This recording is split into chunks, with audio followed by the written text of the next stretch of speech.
Malam turun lebih cepat di lereng Gunung Merapi.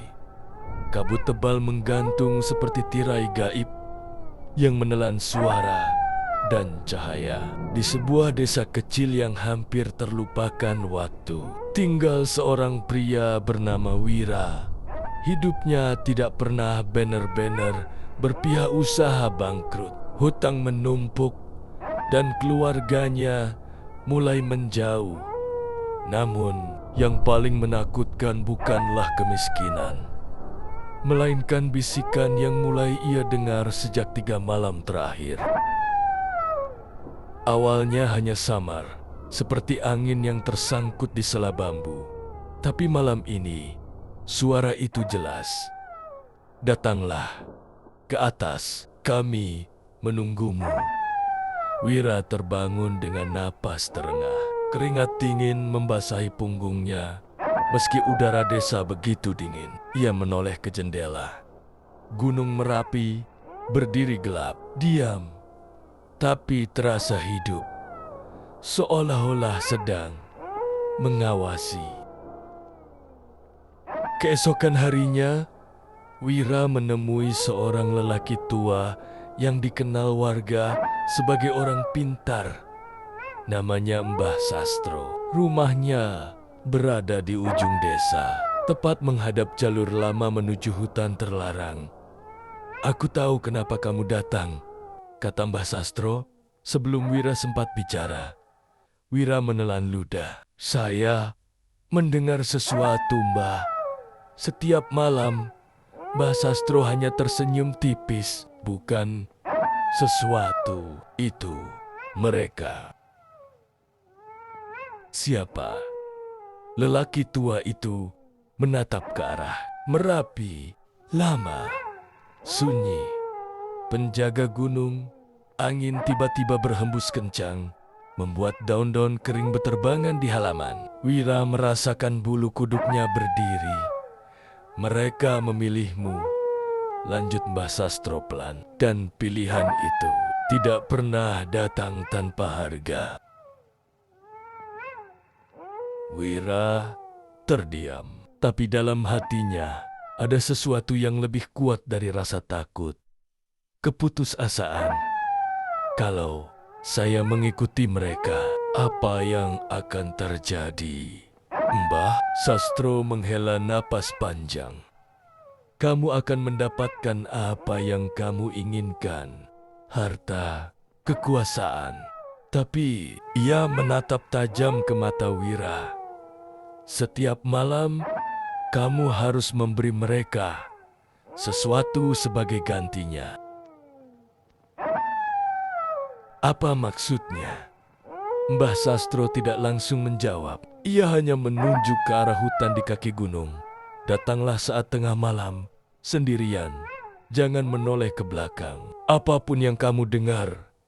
Wira menggenggam tangannya erat. Dan satu lagi, suara Mbah Sastro berubah berat, hampir seperti bukan miliknya sendiri.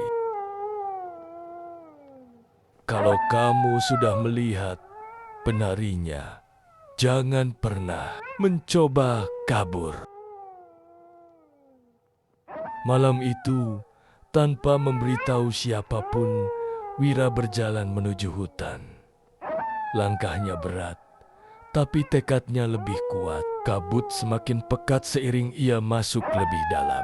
Tidak ada suara burung, tidak ada jangkrik, hanya sunyi dan langkah lain di belakangnya. Krek-krek, Wira berhenti. Langkah itu ikut berhenti. Ia teringat pesan Mbah Sastro, "Jangan menoleh." Namun, suara itu semakin dekat. Nafas berat terdengar tepat di tengkuknya Wira. Suara itu memanggil namanya, pelan, serak, bukan suara manusia. Jantung Wira berdetak liar, dan tanpa sadar, ia menoleh. Di belakangnya tidak ada siapa-siapa. Tapi ketika ia kembali menghadap ke depan, seseorang sudah berdiri di sana. Seorang wanita berpakaian putih lusuh, rambut panjang menutupi wajahnya, dan tubuhnya perlahan bergoyang seperti sedang menari, tanpa musik, tanpa suara. Namun, setiap gerakannya terasa salah, tidak manusiawi. Kepalanya miring terlalu jauh, tangannya melipat ke arah yang mustahil, dan dari balik rambutnya, dua mata merah menyala menatap lurus ke arah Wira. Wanita itu berhenti menari, lalu berbisik, "Kau sudah datang. Sekarang, bayar dengan jiwamu." Sedikit demi sedikit, Wira ingin lari, tapi kakinya tidak bisa bergerak. Tanah di bawahnya terasa seperti menggenggam. Dan dari balik kabut, puluhan sosok lain mulai muncul, mengelilinginya. Semua menari, semua tersenyum, semua menatapnya. Kabut semakin rapat. Wira berdiri di tengah lingkaran makhluk-makhluk yang menari tanpa suara. Tubuh mereka bergerak patah-patah, seperti boneka rusak yang dipaksa hidup kembali. Tanah di bawah kakinya terasa dingin dan lembab, seperti sesuatu yang bernafas.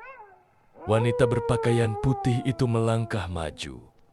Kini wajahnya mulai terlihat.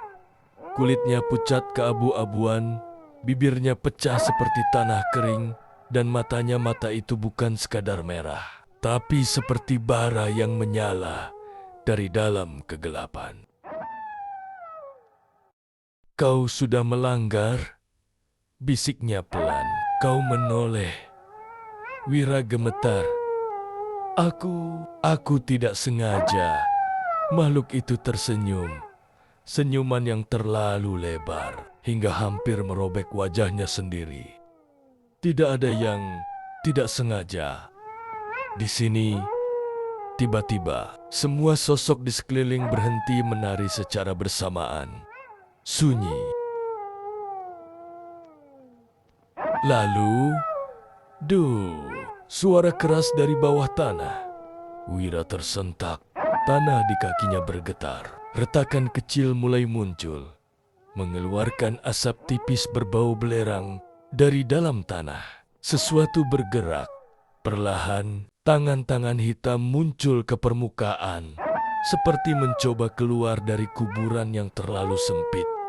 Wira mundur, tapi kakinya seakan terikat.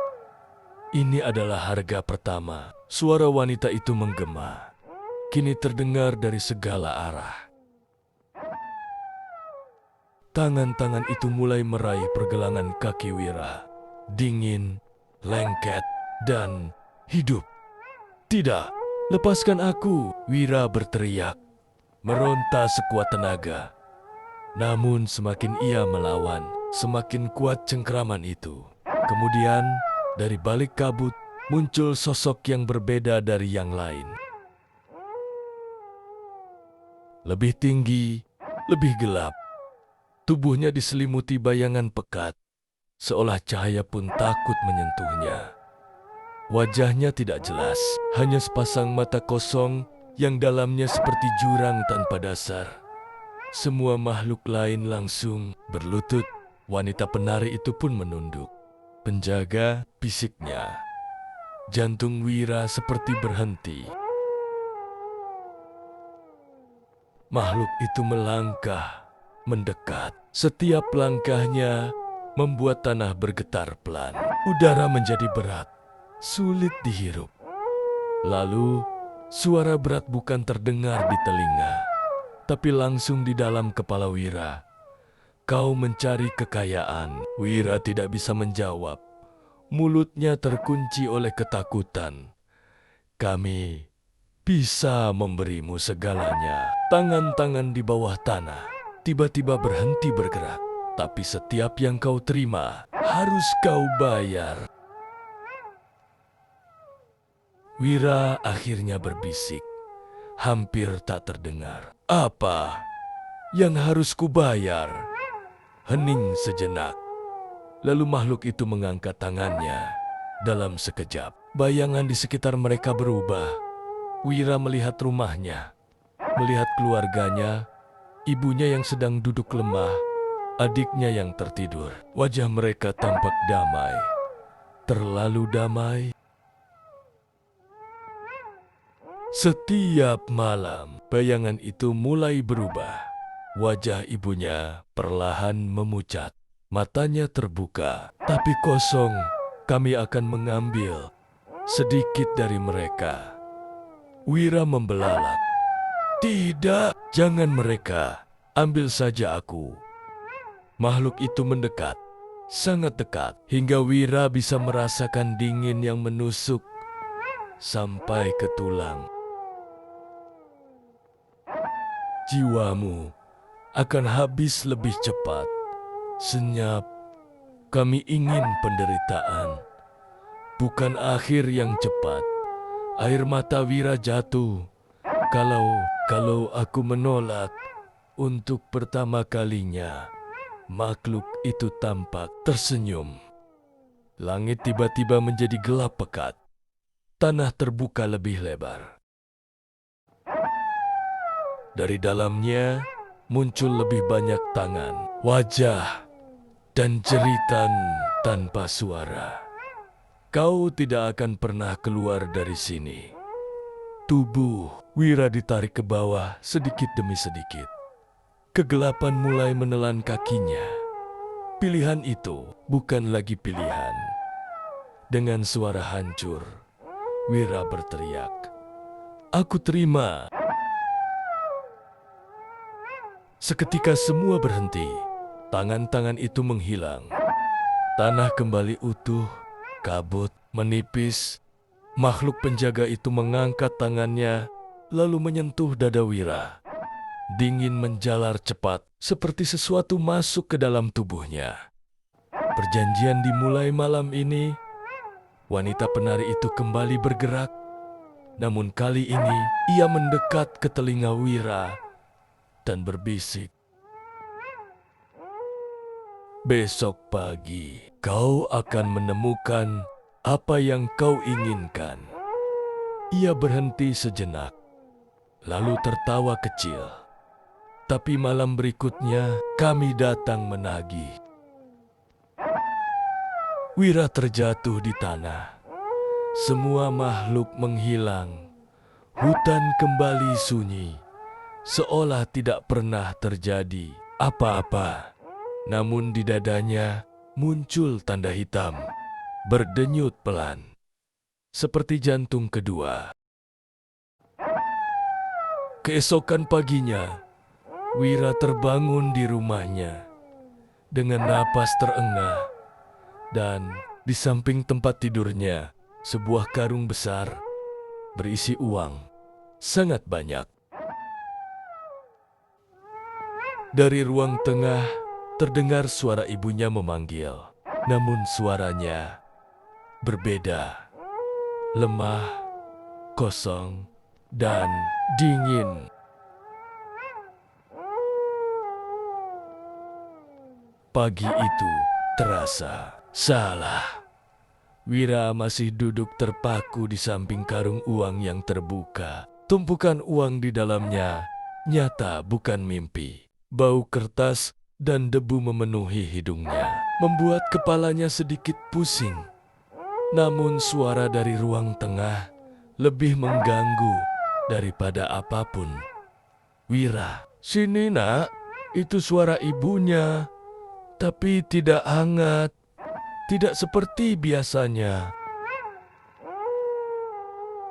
Wira berdiri perlahan, langkahnya ragu, jantungnya berdegup tidak karuan. Ia berjalan menuju ruang tengah dengan perasaan yang sulit dijelaskan antara harapan dan ketakutan. Ibunya duduk di kursi kayu tua, membelakangi jendela. Cahaya pagi masuk, tapi wajahnya tertutup bayangan. "Ibu," suara Wira serak perlahan. Wanita itu menoleh. Dan saat itulah dunia Wira seperti runtuh. Wajah ibunya pucat.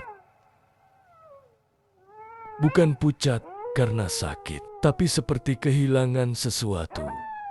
Matanya cekung, tatapannya kosong, dan senyumnya tidak hidup. "Kamu sudah dapat ya?" katanya pelan. Wira mundur satu langkah. "Ibu, kenapa wajah ibu?" Ibunya hanya tersenyum lebih lebar. "Kamu janjikan kita akan hidup enak." Suara itu terdengar seperti dipaksakan keluar. Seperti ada yang berbicara dari dalam dirinya. Wira teringat kata-kata makhluk penjaga itu. "Setiap malam kami akan mengambil sedikit dari mereka." Tubuhnya langsung lemas. "Ibu, maafkan aku," bisiknya. Ibunya tidak menjawab. Ia hanya menatap lurus tanpa berkedip. Hari itu, desa mendadak berubah bagi Wira. Semua terasa normal di luar anak-anak bermain. Pedagang lewat, suara ayam dan angin seperti biasa. Tapi bagi Wira, setiap sudut terasa mengawasi, setiap bayangan terasa hidup, dan setiap orang yang ia lihat seperti menyimpan sesuatu yang tidak ia ketahui. Menjelang malam, ibunya semakin lemah. Ia tidak mau makan, tidak banyak bicara, hanya duduk menatap kosong ke arah pintu, seolah menunggu seseorang datang. Wira tidak berani tidur. Ia duduk di dekat ibunya, menahan rasa bersalah yang semakin menyesakkan dada. Jam demi jam berlalu. Dan ketika malam mencapai titik paling sunyi, angin berhenti. Suara hilang dan ketukan terdengar tok, tok, tok, pelan. Dari pintu depan, tubuh Wira langsung kaku. Ibunya tiba-tiba berdiri. Gerakannya aneh, kaku, seperti bukan miliknya sendiri. "Ibu, jangan." Wira mencoba menahan, namun ibunya hanya berbisik. Mereka sudah datang. Langkahnya menuju pintu. Tok, tok, tok. Ketukan itu kini terdengar lebih cepat. Lebih tidak sabar, Wira menggenggam tangan ibunya. Dingin, terlalu dingin untuk manusia hidup. "Ibu, jangan dibuka!" Wira hampir berteriak. Namun ibunya perlahan menoleh. Dan untuk pertama kalinya, matanya berubah gelap, dalam, seperti lubang tanpa dasar. "Ini bukan pilihan kita," katanya pelan. Tiba-tiba pintu terbuka, dan di luar kabut tebal sudah menunggu. Bersama sosak-sosak yang berdiri, diam, tidak bergerak, tidak berbicara. Namun kehadiran mereka menghancurkan kewarasan. Wanita penari itu ada di depan, kini lebih dekat, lebih jelas, dan lebih mengerikan. Ia tersenyum ke arah Wira. Waktunya menagih. Wira jatuh berlutut. "Jangan, ibu saya. Tolong, ambil saya saja." Wanita itu tertawa kecil. "Sudah kami bilang." Ia melangkah mendekat. Penderitaan lebih berharga. Tiba-tiba tubuh Ibu Wira bergerak sendiri, melangkah keluar rumah, menuju kabut. "Ibu, jangan!" Wira mencoba menariknya. Namun sesuatu menahannya dari belakang. Tangan-tangan dingin muncul dari lantai, mengunci tubuhnya. Ia hanya bisa melihat ibunya berjalan pelan masuk ke dalam kabut. Sosok-sosok itu mulai mengelilinginya, dan perlahan kabut menutup semuanya, menghilang tanpa suara. tanpa jejak. Semua kembali sunyi. Tangan-tangan itu lenyap, pintu masih terbuka. Namun di luar tidak ada apa-apa. Ibunya sudah tidak ada. Wira terdiam, kosong, hingga sesuatu jatuh dari langit-langit. Ia menoleh, pelan. Sebuah benda jatuh di lantai. Kain putih, basah, dengan bercak gelap, dan di atasnya tertulis sesuatu dengan cairan merah pekat. Tumbal pertama diterima. Di dada Wira, tanda hitam itu berdenyut lebih kuat, lebih panas, dan dari dalam kepalanya, suara itu kembali terdengar. Besok, lebih banyak lagi.